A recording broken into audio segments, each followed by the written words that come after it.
అందరికీ నమస్కారం. Welcome back to icon politics. నమస్కారం బాలకోటయ్య గారు. నమస్తే శ్రీని గారు.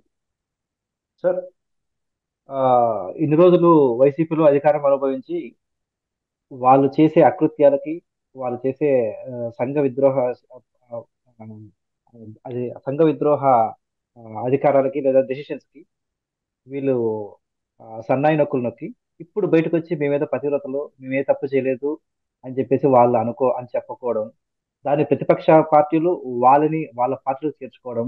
ఉదాహరణకి ఇప్పుడు ఆళ్ళ రామకృష్ణారెడ్డి గారు అమరావతి మీద ఎన్నో ఎన్నెన్నో కమల్ హాసన్ కంటే గొప్పమైన స్కిట్స్ చేశాడు. ఓకే, సో ఆయనకి కరకట్ట కమల్ హాసన్ పేరు పెట్టారు. తర్వాత ఉండవల్లి శ్రీదేవి గారు, ఆమె అధికారంలో ఉండి కూడా ఏ మాటలే కామ్గా ఉంది. ఆ, ఇలాంటి వాళ్ళందరినీ ఇప్పుడు వాళ్ళు బయటికి పోయిన తర్వాత ఒకరేమో కాంగ్రెస్లోకి, ఒక టీడీపీలోకి, కొంతమంది జనసేనలోకి, వంశీకృష్ణ యాదవ్ గారు రీసెంట్ గా జనసేనలోకి ఇలా తీసుకోవడం అంటే సబబేనంటారా? దీని గురించి కాస్త చెప్పండి సార్. వాళ్ళంటే ఇప్పుడు అలా తీసుకోవడం వల్ల వాళ్ళు చేసిన పాపాలన్నీ పోతాయా? శ్రీని గారు, ధన్యవాదాలు. చాలా చక్కని ప్రశ్న అడిగారు శ్రీని గారు. ఈ రోజున ఆంధ్రప్రదేశ్లో అధికార వైసీపీ పార్టీకి సంబంధించిన చాలా మంది ఎమ్మెల్యేలు ఆ పార్టీ నుంచి బతుకు జీవుడా మేము మళ్ళీ పోటీ చేయలేము, జగన్మోహన్ రెడ్డి గారి దగ్గర ఉండలేము, ఆయన నిరంకుశవాది, ఆయన దుర్మార్గుడు, ఆయన మమ్మల్ని గౌరవించటం లేదు అని చెప్పేసి బయటకు వస్తున్నారు.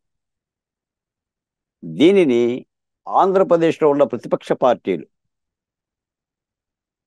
రెండు మూడు ప్రతిపక్ష పార్టీలు ఆ ఎమ్మెల్యేలు దగ్గరికి రావటాన్ని స్వాగతిస్తున్నట్టుగానే కనిపిస్తున్నాయి.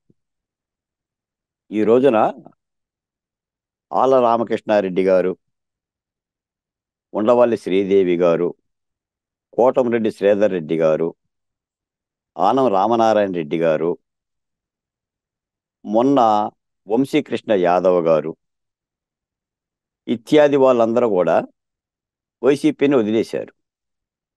ముఖ్యంగా ఆళ్ళ రామకృష్ణారెడ్డి గారు. ఈయనకి మేము పెట్టిన పేరు ఏంటంటే రాళ్ళ రామకృష్ణారెడ్డి. రాజధాని అమరావతి మీద ఈయనకి రాళ్ళు వేయటమే పని. 100 ఎలుకలను తిన్న పిల్లి తీర్థయాత్రలకు పోయినట్టు తన కళ్ళ ముందున్న రాజధానిని, మంగళగిరిలో వచ్చిన రాజధానిని, కృష్ణా గుంటూరు జిల్లాల మధ్య రైతుల భాగస్వామ్యంతో వచ్చిన రాజధానిని తల్లిపాలు దాగి తల్లి రొమ్ము గుద్దినట్టుగా ఆళ్ళ రామకృష్ణారెడ్డి గారు రాజధానికి చేసిన ద్రోహం అంతా ఇంతా కాదు. 1951లో బెజవాడిని రాజధాని కాకుండా రాయలసీమ రెడ్డి నాయకులు ఒక్క ఓటుతో ద్రోహం చేసి కొండ మీద అమ్మవారిని, కొండ కింద కమ్మవారిని జీపించి రెడ్డి నాయకులు ఎత్తుకుపోయి కర్నూలులో గుడారాలు పెట్టి, ఆ గుడారాలు కూల్చుకొని హైదరాబాదులో పెట్టి, ఆ హైదరాబాదులో తంతే మళ్ళీ తిరిగి వస్తే గత ప్రభుత్వం మధ్యస్థంగా ఉంటుందని చెప్పని కృష్ణా జిల్లాలో గుంటూరు జిల్లా మధ్యన, విజయవాడ గుంటూరు మధ్యన రాజధాని ఏర్పాటు చేస్తే ఆ గడ్డ మీద పుట్టిన దుర్మార్గమైన ఆళ్ళ రామకృష్ణారెడ్డి తన రెడ్డి స్వభావంతో అడ్డుగడుగునా అడ్డుపడ్డాడు. ఎన్నో కేసులు వేశాడు. భూ సమీకరణ కూడా భూములు ఇవ్వకుండా అడ్డుపడ్డాడు. జగన్మోహన్ రెడ్డి గారి సంకనాకాడు.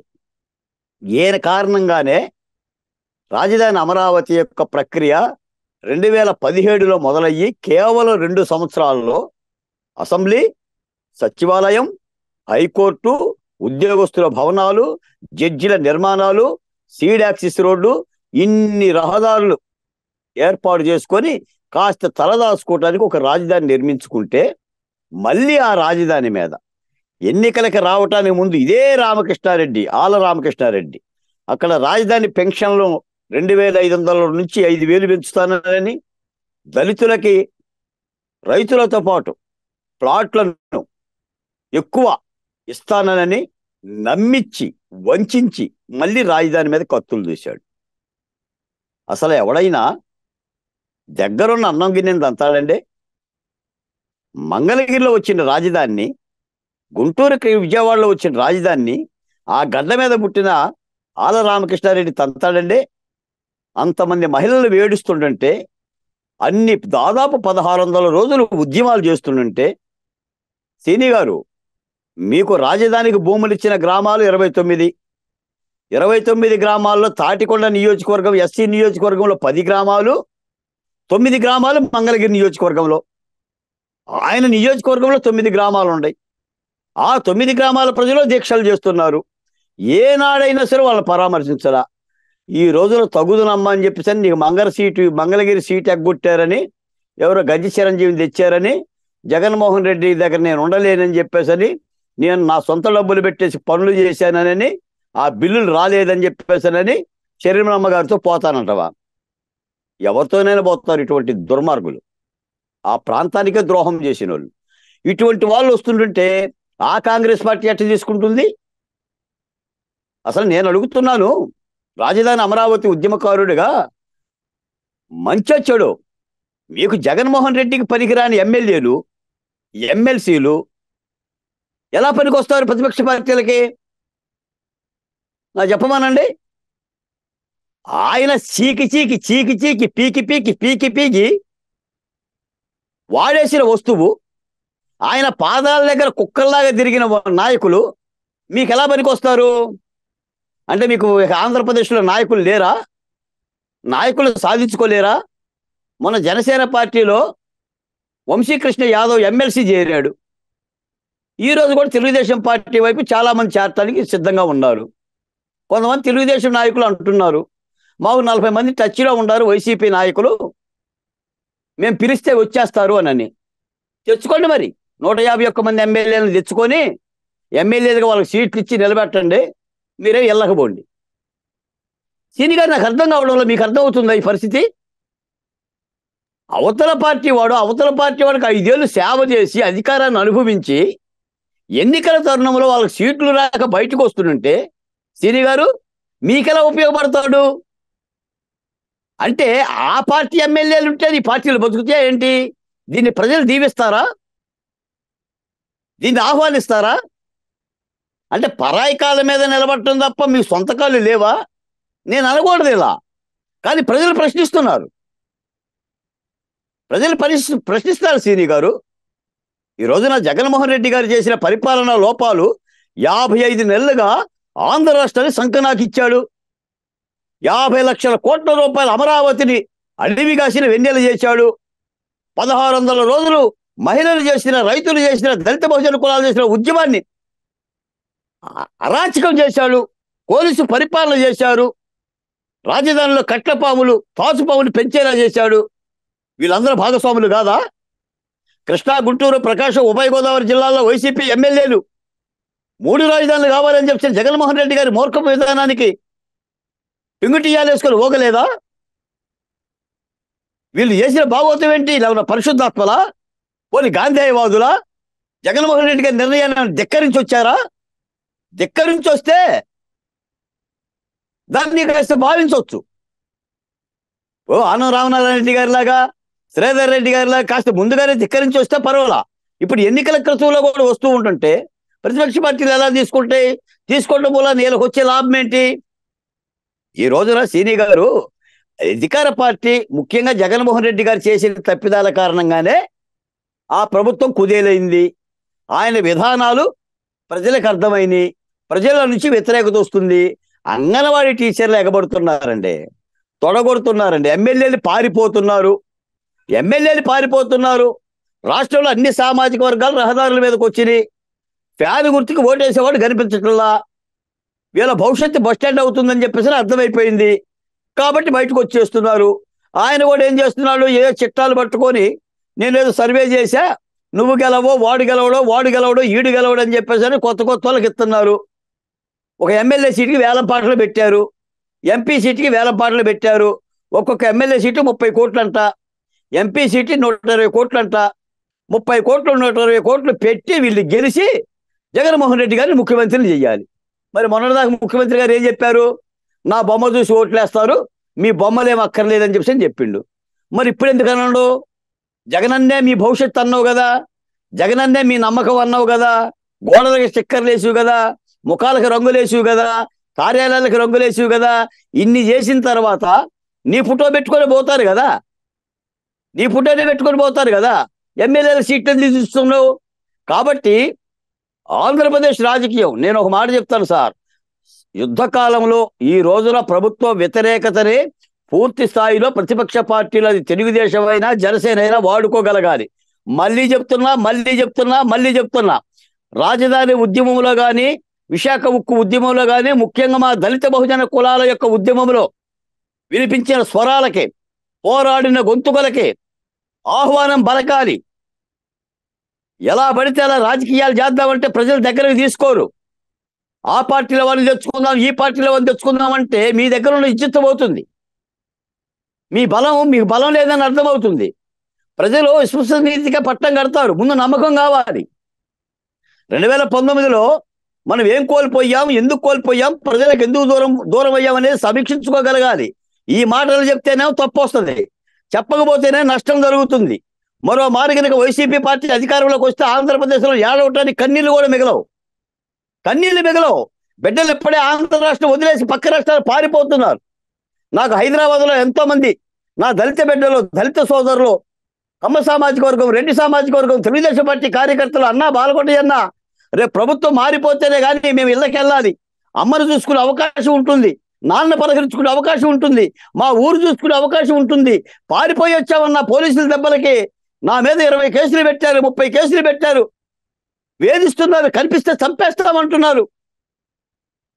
ముల్లంగి వెంకటరమణ ఎస్సీ దళిత లీడరు, కాళ్ళు కట్టి చేతులు కట్టి నోట్లో గుడ్డలు గుక్కి చిత్రహింసలకు గురి చేశారు.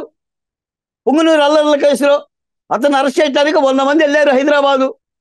100 రోజులు కాపలా కాశారు, పట్టుకొచ్చారు, కొట్టి వీడియోలు తీసి పెద్దిరెడ్డి రామచంద్రారెడ్డి గారికి పంపించారు. మరి పెద్దిరెడ్డి రామచంద్రారెడ్డి గారు కూడా వస్తారు, ఆయన అసంతృప్తిగానే ఉండంట. తీసుకుంటారండి. ఇప్పుడు కాంగ్రెస్ పార్టీకి ఆంధ్రప్రదేశ్లో నిలువ నీడ కావాలి కాబట్టి, వాళ్ళకు ఒక రాజకీయంగా ఆయువు కాబట్టి షర్మిల గారు తీసుకుంది. సరే, ఆమె దాదాపు 4 ఏళ్ల క్రితమే జగన్మోహన్ రెడ్డి గారి ముఖ్యమంత్రి అయిన మరుక్షణమే ఆమె వెళ్ళిపోయింది తెలంగాణ. ఏదో రాజకీయ పార్టీ పెట్టుకుంది, పాదయాత్ర చేసింది, అక్కడ కాంగ్రెస్తో కలిసింది. కానీ ఇప్పుడు వైసీపీ నుంచి వచ్చే వాళ్ళ పట్ల ప్రతిపక్ష పార్టీలు చూడాల్సిన అవసరం లేదే. ఈ రోజున సీని గారు, మొత్తం ఎన్నికల కోలాహలం అయిపోయింది. నేను అనేది ఏంటంటే, ప్రజా ఉద్యమాలను కానీ, ప్రజా ఆందోళనలు కానీ వాళ్ళనే మాట్లాడాలి ప్రతిపక్ష పార్టీలు.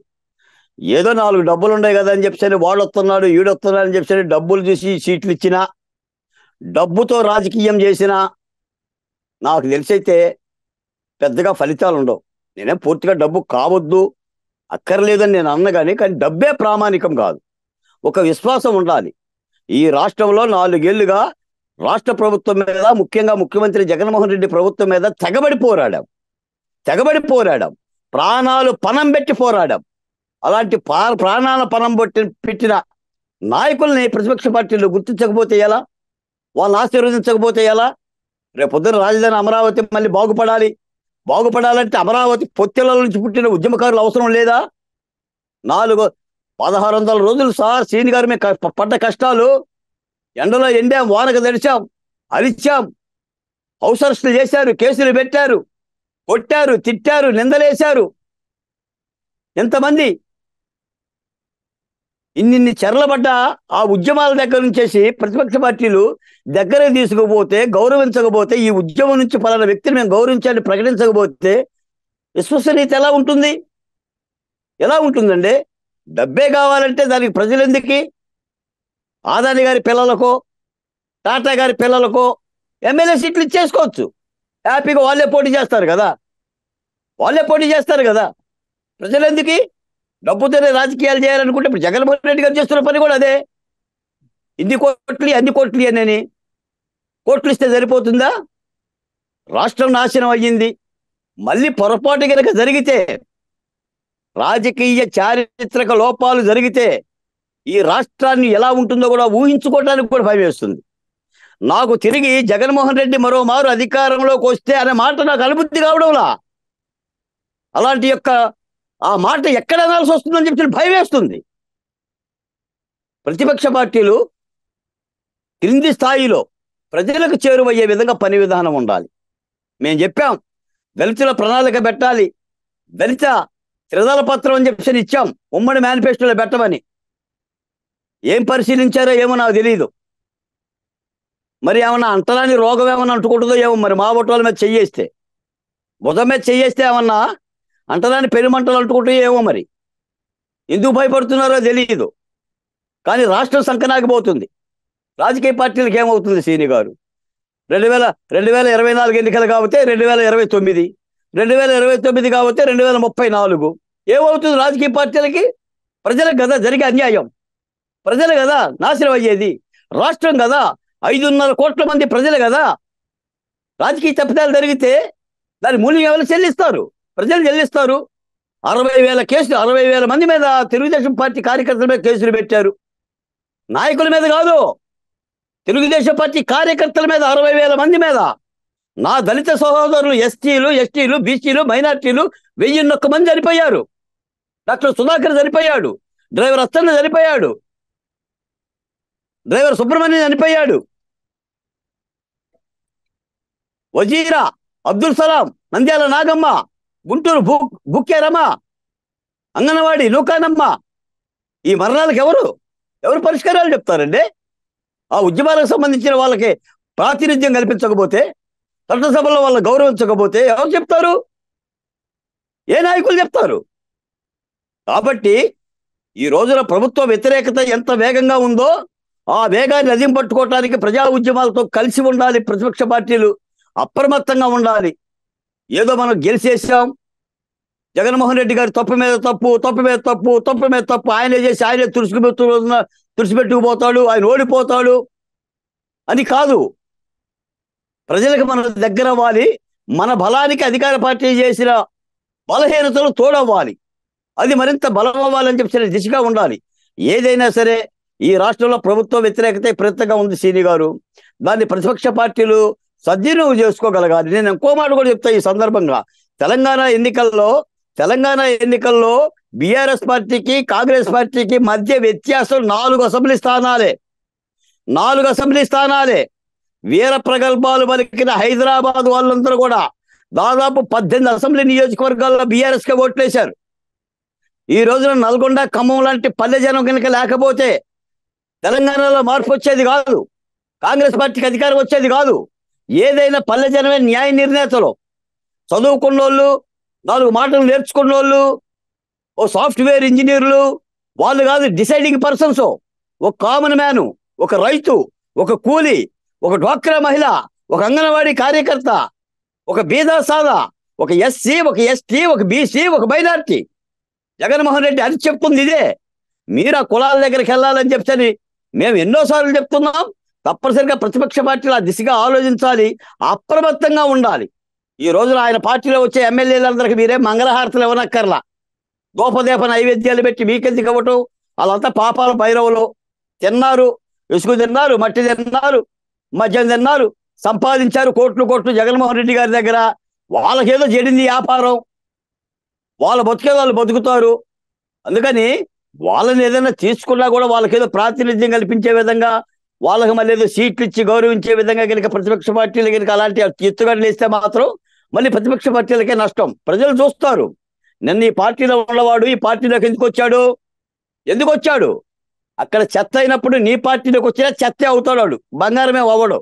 కాబట్టి ఈ దిశగా ఆలోచించాలి, అప్రమత్తంగా ఎన్నికల్లో ఉండాల్సిన అవసరం ఉందని చెప్పి ఈ సందర్భంగా తెలియజేస్తున్నాను శ్రీని గారు. ధన్యవాదాలు సార్, మీ స్పందన తెలియజేసినందుకు. చాలా మంచి చక్కటి వ్యాఖ్యలు చెప్పారు. ముఖ్యంగా అక్కడ ద్రోహం చేసి వైసీపీలో ఉన్నంతకాలం అధికారం అనుభవించి ద్రోహం చేసి ఇప్పుడు ప్రతిపక్ష పార్టీలకో లేకపోతే కాంగ్రెస్ పార్టీలకు చేస్తే అదంతా ఇదైపోదు. శ్రీని గారు మీకు ఒక మాట చెప్తాను. ఇప్పుడే నేను విజయవాడలో చూశాను. డాక్టర్ బిఆర్ అంబేద్కర్ విగ్రహం కట్టాలని జగన్మోహన్ రెడ్డి గారు అమరావతిలో నిర్మించిన శృతివనాన్ని కూల్చేసి 5 అంబేద్కర్ బొమ్మల్ని అదృశ్యం చేసి 4 ఏళ్ళు అవుతున్నా కూడా బొమ్మ తయారు కాల. 4 ఏళ్ళు పట్టిందండి ఒక అంబేద్కర్ బొమ్మ పెట్టడానికి.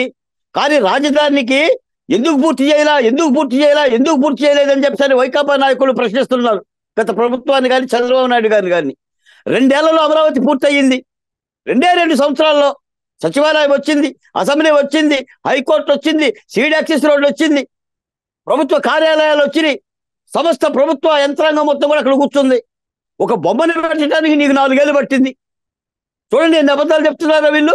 ఒక రాజధాని నిర్మాణానికి 30,000 ఎకరాలు భూసేకరణకి టైం తీసుకొని మళ్ళీ అందులో ఈ నిర్మాణాలు చేపట్టడం అంటే ఎంత దృక్కోణం ఉండాలి, ఎంత సాహసోపేతమైన ధైర్యం ఉండాలి, ఎంత వర్క్ జరగాలి. బొమ్మ పెట్టే దిక్కు లేదు వైసీపీ పార్టీలో. వీళ్ళు రాజధాని మీద నిందలేస్తున్నారు. కాబట్టి తప్పనిసరిగా ఈ రాజధాని అమరావతి ఉద్యమం అమరావతిని నాశనం చేయబట్టే జగన్మోహన్ రెడ్డి గారికి వినాశకాలు దాపురించి రాజధాని అమరావతి విధ్వంసంతోనే రాష్ట్ర ప్రగతి ఆగిపోయింది, పరువు ఆగిపోయింది, దాని యొక్క అభివృద్ధి ఆగిపోయింది. యా, ధన్యవాదాలు సార్. సో మీరు చాలా చక్కటి విషయాలు చెప్పారు. అందులోనూ ముఖ్యంగా ఆ, రాజధాని కట్టాలంటే ఎంతో శ్రమతో కూడుకున్న పని. అలాంటిది అన్ని 2 ఏళ్లలో కనీసం ఒక రూపునట్టు తీసుకొచ్చారు. పూర్తిగా కాకపోయినా కనీసం ఒక లేఅవుట్ అంటూ ఇవ్వగలిగారు. కానీ వీళ్ళు మాత్రం 4.5 ఏళ్ళైనా ఒక విగ్రహం, జస్ట్ ఒక అంబేద్కర్ గారి విగ్రహం పెట్టలేకపోయారంటే అర్థమవుతుంది వీళ్ళ నిర్లక్ష్యం ఏంటో, వీళ్ళ మొద్దు నిద్ర ఏంటో. చూద్దాం సార్, ప్రజలు ఏ విధంగా ఆలోచించి ఓట్లు వేస్తారో. ముఖ్యంగా ఆ ఆ పార్టీలో అధికారం అనుభవించి ఇన్ని రోజులు ప్రజలకు ద్రోహం చేసి ఇప్పుడు కొత్తగా వచ్చి వేరే పార్టీలో జాయిన్ అయ్యే వాళ్ళని ప్రజలు ఆశీర్వదించుకోవడానికి కోరుకున్నాం సార్. ధన్యవాదాలు సార్.